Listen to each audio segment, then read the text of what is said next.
Assalamualaikum warahmatullahi wabarakatuh. Perkenalkan, nama saya Sandy Nur Ahmad Effendi, NPM 1846021007, kelas paralel, jurusan Ilmu Pemerintahan. Di sini saya akan menjelaskan perkembangan demokrasi di Indonesia dari tahun 1945 hingga sekarang. Demokrasi merupakan tatanan hidup bernegara. Demokrasi lahir dari tuntunan masyarakat Barat akan persamaan hak dan kedudukan yang sama di depan hukum.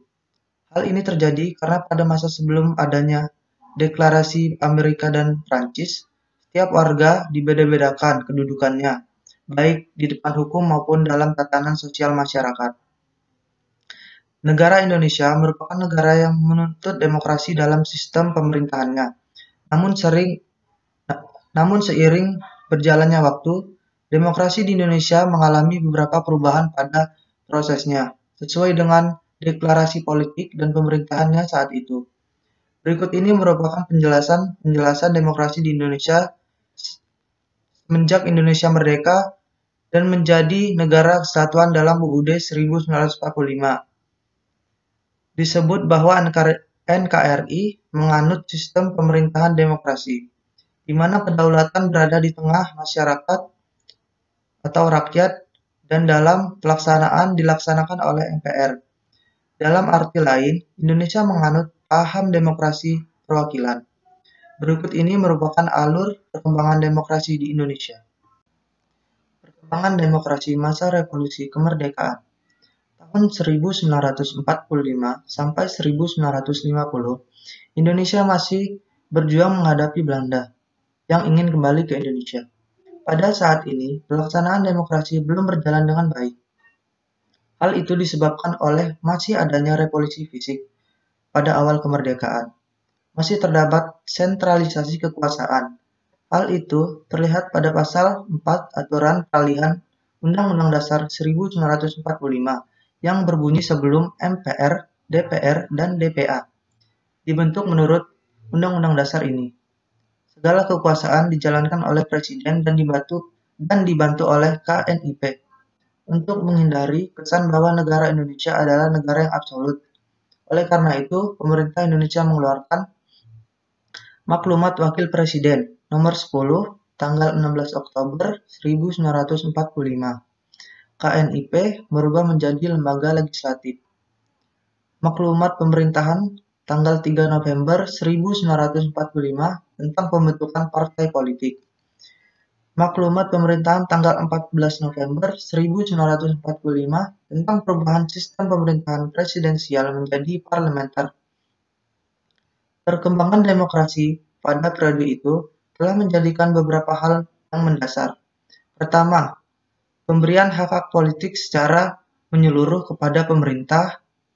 Kedua, presiden yang secara konstitusional ada kemungkinan untuk menjadi diktator.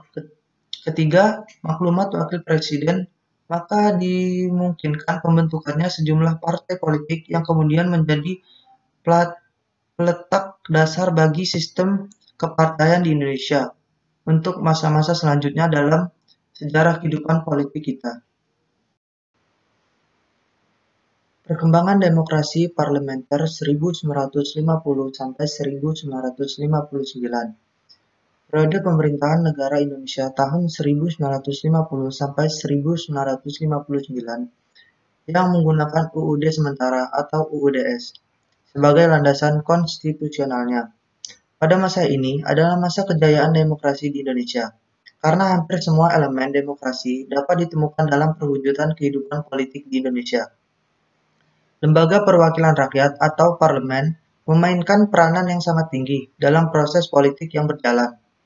Perwujudan kekuasaan parlemen ini diperhatikan dengan adanya sejumlah mosi tidak percaya kepada pihak pemerintah yang mengakibatkan kabinet harus meletakkan jabatannya.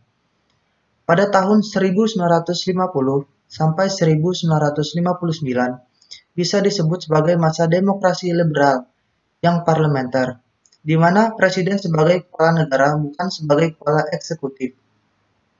Masa demokrasi ini, peranan parlemen, akuntabilitas politik sangat tinggi, dan partai-partai politiknya berkembang.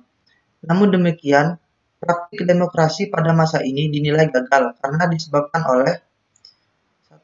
Dominannya politik aliran hingga membawa konsekuensi terhadap pengelolaan konflik. 2. Landasan sosial ekonomi yang masih lemah. 3. Tidak mempunyai konstituante bersaing untuk mengganti UUDS 1950. 4. Persamaan kepentingan antara Presiden Soekarno dengan karangan Angkatan Darat yang sama-sama tidak senang dengan proses politik yang berjalan. Oleh karena terjadinya kegagalan itu, maka Presiden mengeluarkan Dekret Presiden 5 Juli 1959, yaitu membubarkan konstituante kembali ke UUD 1945, tidak berlaku UUDS 1950, dan pembentukan MPRS dan DPAS. Perkembangan demokrasi terpimpin 1959 sampai 1965. Pengertian demokrasi terpimpin menurut TAP MPRS nomor 7 tahun 1965 adalah sesuai dengan bunyi sila keempat Pancasila. Namun di antara semua kekuatan nasional yang progresif revolusioner dengan berporoskan naskah dengan ciri yaitu presiden yang bersifat diktator, terbatasnya peranan partai politik, berkembangnya pengaruh PKI. Sejak berakhirnya pemilihan umum 1955, Presiden Soekarno sudah menunjukkan gejala ketidaksenangannya kepada partai-partai politik. Hal itu terjadi karena partai politik sangat orientasi kepada kepentingan ideologi sendiri dan kurang memperhatikan kepentingan politik nasional secara menyeluruh. Di samping itu, Soekarno melontarkan gagasan bahwa demokrasi parlementer tidak sesuai dengan kepribadian bangsa Indonesia yang dijiwai oleh Pancasila. Penyimpangan masa demokrasi terpimpin antara lain: mengaburkan sistem kepartaian. Pemimpin partai banyak yang dipenjarakan. Peranan parlemen banyak yang dibubarkan oleh presiden, dan presiden membentuk DPR-GR. Jaminan HAM lemah. Terjadi sentralisasi kekuasaan, terbatasnya peranan pres, serta kebijakan partai di luar negeri sudah memilih ke RCC Blok Timur. Setelah terjadi peristiwa pemberontakan G30 September 1965 oleh PKI, hal itu menjadi tanda akhir dari pemerintahan Orde Lama. Perkembangan demokrasi dalam pemerintahan Orde Baru.